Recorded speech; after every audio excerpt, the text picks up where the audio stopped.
Brasil não existia, o Brasil é uma invenção.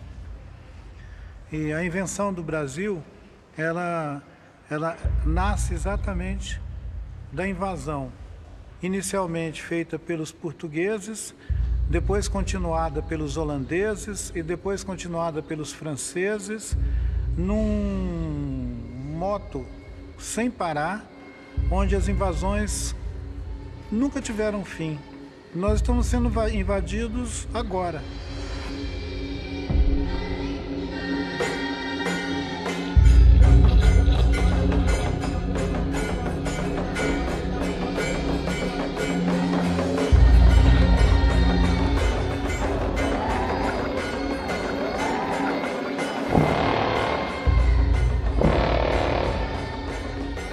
Tinha gente aqui com história, alguns desses povos com história de 2.000 anos. Os Guarani hoje se atesta que tinham 4.000 anos, digamos assim, de compreensão de si como povos, e que se relacionava com os povos andinos e que reivindicavam diante dos andinos uma territorialidade e um respeito pelos povos andinos desse território, que é uma parábola dessa parte que vem lá do que seria o Pantanal, passando por parte do que é Mato Grosso, o Noroeste Paulista, atravessando o Paraná, Santa Catarina, Rio Grande do Sul, pegando uma parábola desses territórios que formam uma cosmogonia onde os Guarani circulam, caminhando em busca dessa tal de terra sem males. Uma cosmovisão Guarani que busca um lugar que é um espelho da terra, mas que não tem todos os defeitos daqui da terra. Um lugar melhor do que a terra, que é a terra sem mares.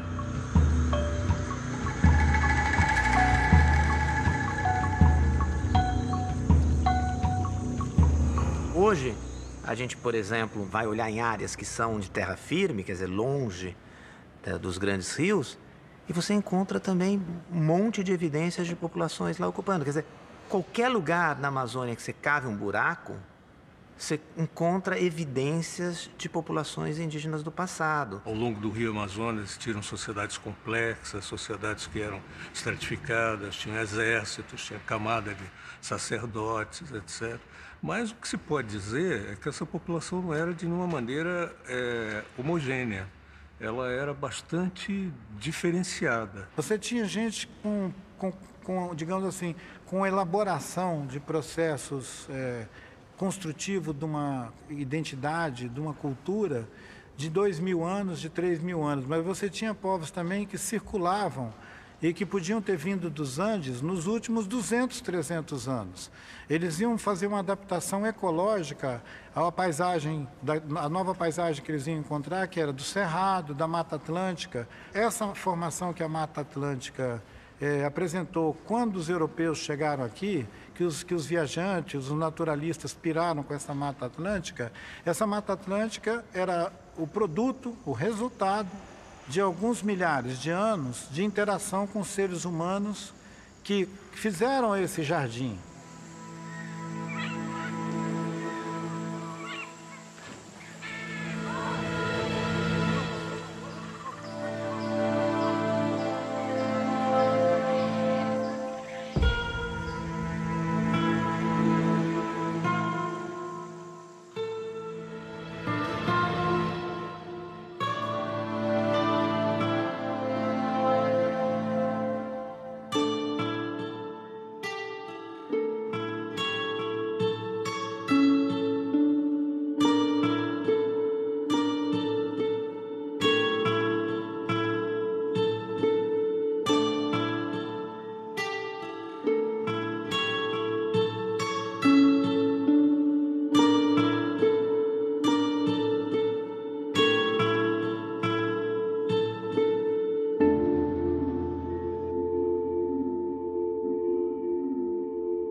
Era um sistema em rede, era um sistema bastante movimentado, né? E é uma coisa, seria uma espécie de mundo, assim, um mundo que poderia parecer, assim, com o mundo europeu sem a sua Roma, né? No sentido que você não tinha uma capital, um lugar que centralizava, em que todas as estradas, né, vão dar em Roma. Você tinha, mas elas estavam conectadas. O que a gente encontra de estradas, o que a gente encontra hoje de geoglifos, o que a gente encontra de canais, a gente encontra, esse pessoal estava ocupando esse espaço, esse pessoal estava circulando, esse pessoal estava em contato. Eles se relacionavam com os Quechua, com os Aymara, com os povos andinos, com o Império do Tahuantinsuyo, que tinha em toda essa espinha que é os Andes. Quando os brancos chegaram, eles foram admitidos como mais um na diferença. E se os brancos tivessem educação, eles podiam ter continuado vivendo aqui no meio daqueles povos e produzido outro tipo de experiência. Mas eles chegaram aqui com a má intenção de assaltar essa terra e escravizar o povo que vivia aqui. E foi o que deu errado. Então eu digo isso, qualquer uma pessoa que estiver me ouvindo falar, e se você se sente parte dessa continuidade colonialista que chegou aqui, você é um ladrão. O seu avô foi, seu bisavô foi.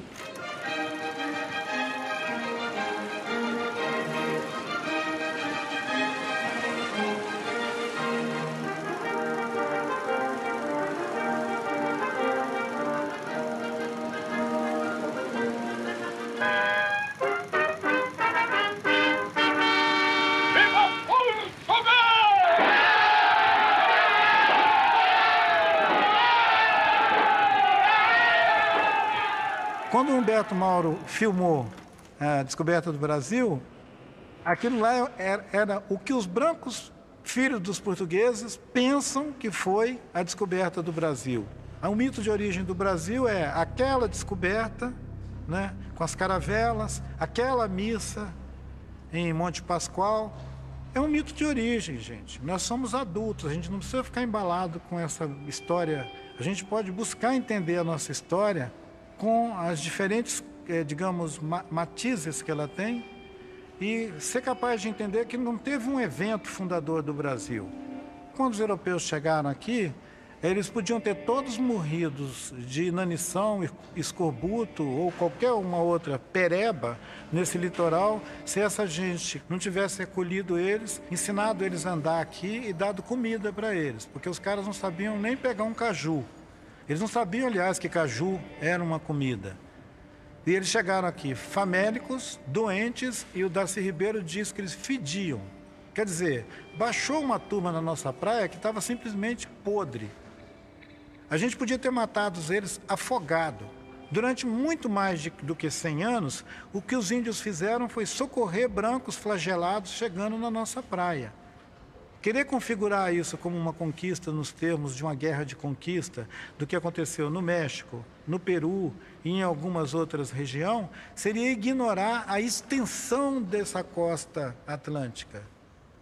Para ocupar, para chegar ao mesmo tempo em todas essas bacias que desembocam no Atlântico, você não tinha que ter uma canoa com 37 português. Você tinha que ter 300 canoas com pelo menos uns 3.000 e tantos portugueses para chegar na nossa praia. Você tinha que fazer um desembarque aqui. Não teve um desembarque.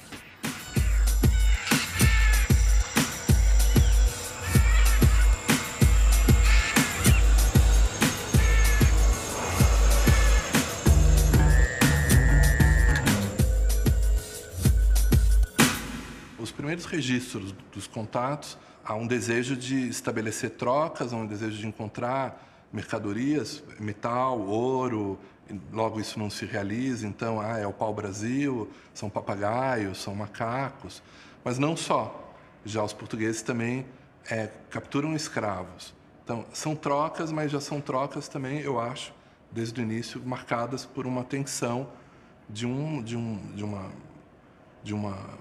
sociedade, que é a sociedade portuguesa, de comerciantes que estão nesses navios, da monarquia portuguesa, interessada já na conquista, na dominação, de impor o seu ponto de vista.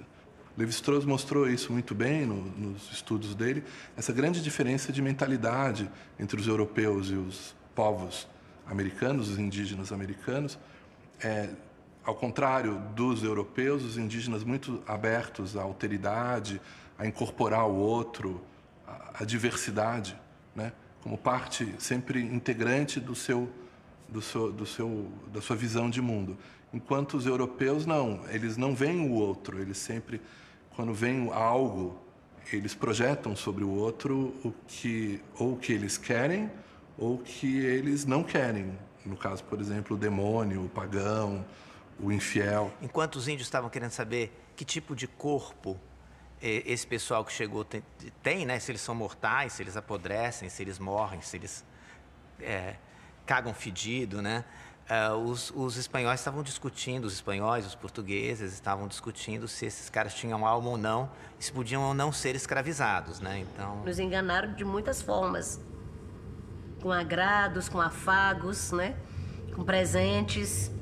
Então, né? Foi um roubo e foi também essa questão o roubo da própria consciência, né? Também. Porque acho que a gente, quando percebeu que não era, talvez metade das coisas já tinha ido, né?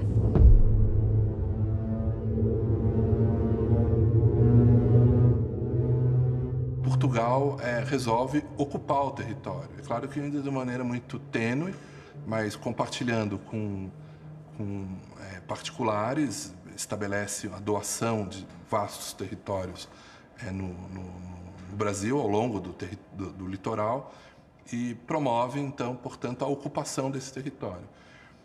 A ocupação significa a fixação de portugueses, a fixação de colonizadores, tendo em vista a implantação de um sistema produtivo. Produzir exige trabalhadores. Esses trabalhadores serão escravos. Se trata de implantar um sistema de produção do açúcar, capitania de Pernambuco, São Vicente, são as que inicialmente têm algum sucesso, já escravizando indígenas. Quer dizer, quem vai trabalhar são escravos que vão ser capturados. Isso se dá também na manipulação das guerras indígenas entre os indígenas. Os portugueses logo percebem que a organização social tupinambá pressupõe a guerra. São sociedades guerreiras, são tribos que lutam entre si. Mas há uma dimensão ritual, há uma dimensão construtiva, digamos assim, nessas guerras. Os portugueses manipulam isso para utilizar alguns indígenas contra outros, algumas tribos contra outros, com o objetivo de conquistar escravos, conquistar esses trabalhadores.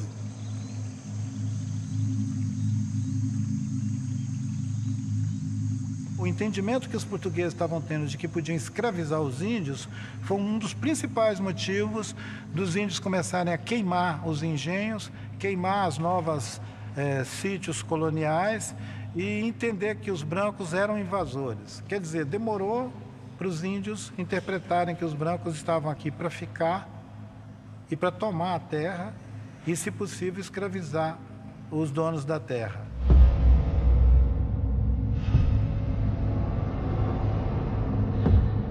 Os indígenas vão reagir.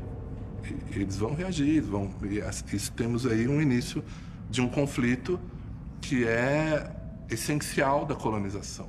A história da colonização é a história da conquista contínua, da guerra contínua, para ocupar o território e dominar os povos.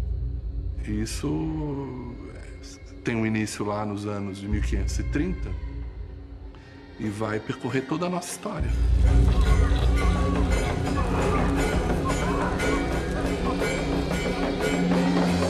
Nós estamos em guerra.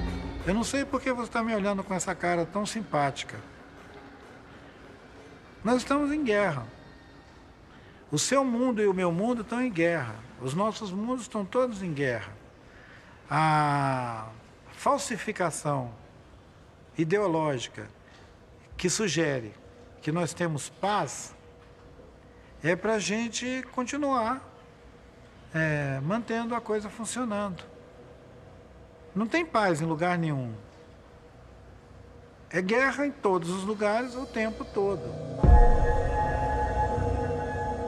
Ao contrário do que muita gente diz, de que os empreendimentos portugueses tiveram que trazer negros da África para cá, porque os índios não quiseram ser escravos, isso é uma tremenda de uma mentira.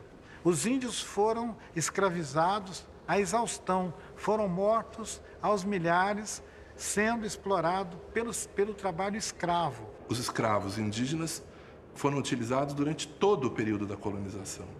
E, legalmente, a legislação estabelecida pela monarquia, já em 1570, criava condições jurídicas para legitimar a escravização dos indígenas. E essa escravização se deu com um fundamento da guerra justa. Grosso modo, se os indígenas se recusam à fé, são contrários à fé, portanto, é justo guerreá-los. Como é justo guerreá-los, então significa que é justo matá-los, é justo ocupar os seus territórios e é justo escravizá-los. Eu escravizo o indígena para salvar a alma dele. A própria Igreja Católica mesmo tentou evangelizar e muitos que não aceitavam era morto, né? Muitos de nós era proibido de falar a língua, era proibido de assumir um nome indígena, por exemplo, né? Tinha que negar para poder ser aceito. Então, muita gente negou a sua própria identidade, né? Para poder evitar o preconceito ou mesmo para evitar ser morto. Foi só no início do século XVII, ou seja, por volta de 1620, 1630, que os escravos africanos começaram a ser a maioria nos engenhos de açúcar. Até então, a maioria dos trabalhadores escravos eram indígenas.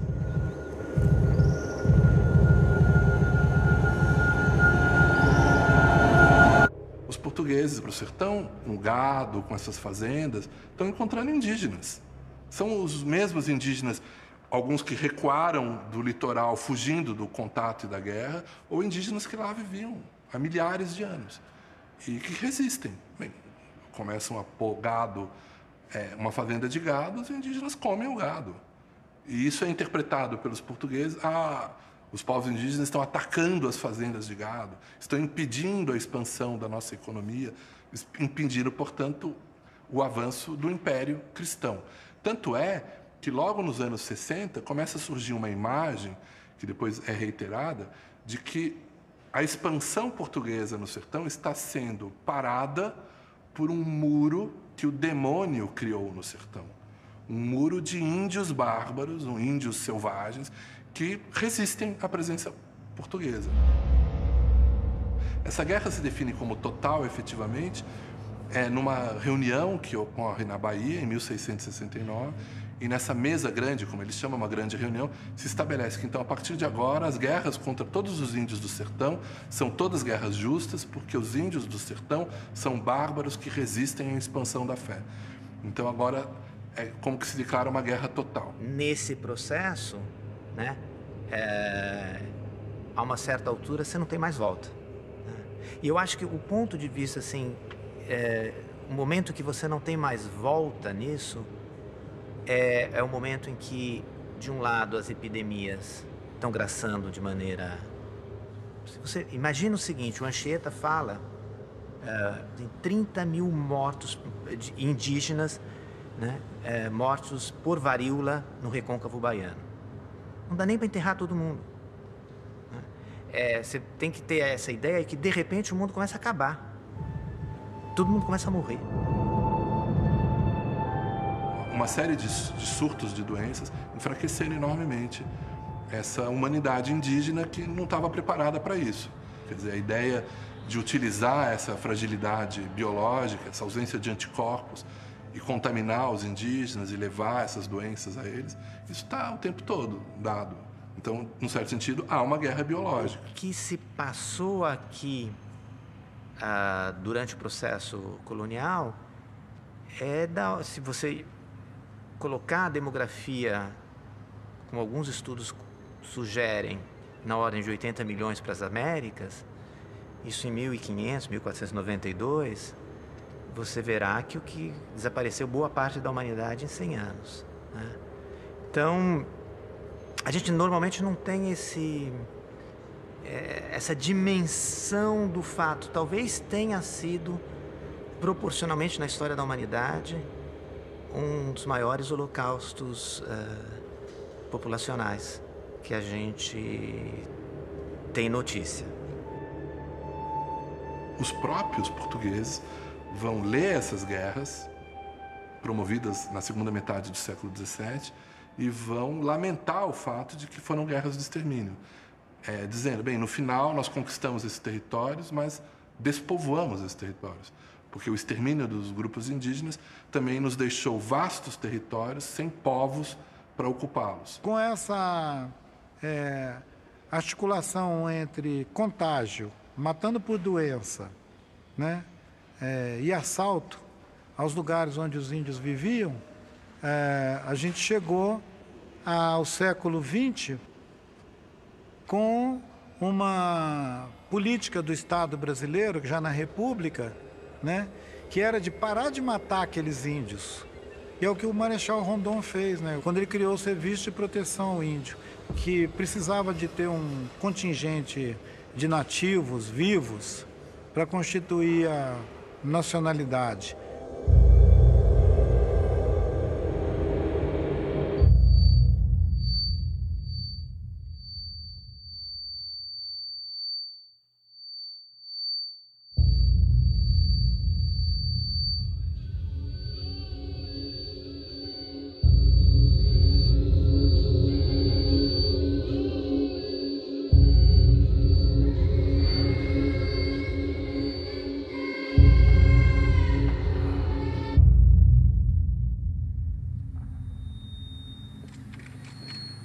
Os senhores não poderão ficar omissos, os senhores não terão como ficar alheios a mais essa agressão, movida pelo poder econômico, pela ganância.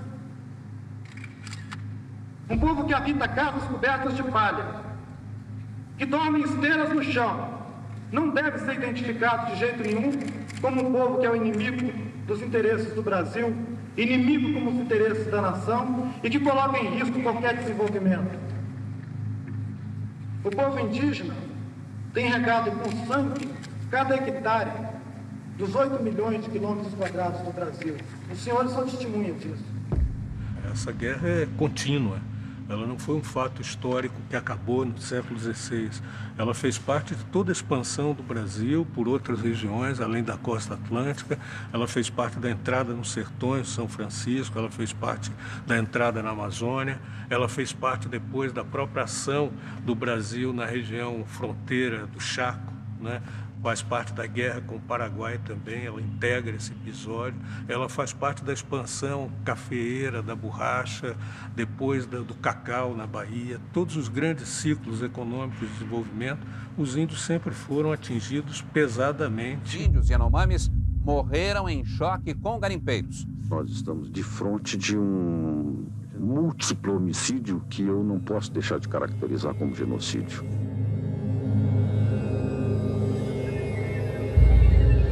Os índios alegam que essas são suas terras originárias, onde viveram seus antepassados e de onde eles teriam sido expulsos. Já os produtores rurais dizem que eles são os verdadeiros donos.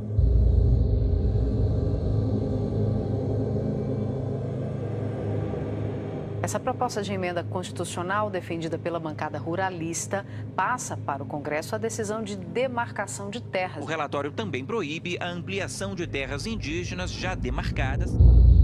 Quando o índio invade, há uma reação do produtor a esses impasses, a morte, mas a morte de um lado e morte do outro. Guerra que a gente vive, né, para ter os direitos garantidos, né, é a guerra que a gente enfrenta para manter a nossa cultura, né, é a guerra que a gente enfrenta contra os madeireiros, né? Então, a gente diz guerreiro porque é uma palavra que vem de guerra mesmo, e a gente vive numa guerra constante, né?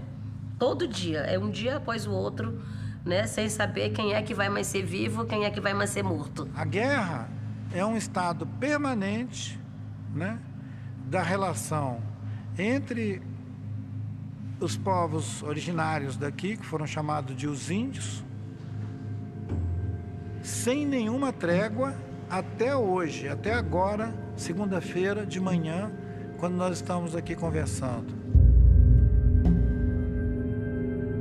Indígenas atearam fogo num caminhão e numa colheitadeira que custam mais de R$500 mil.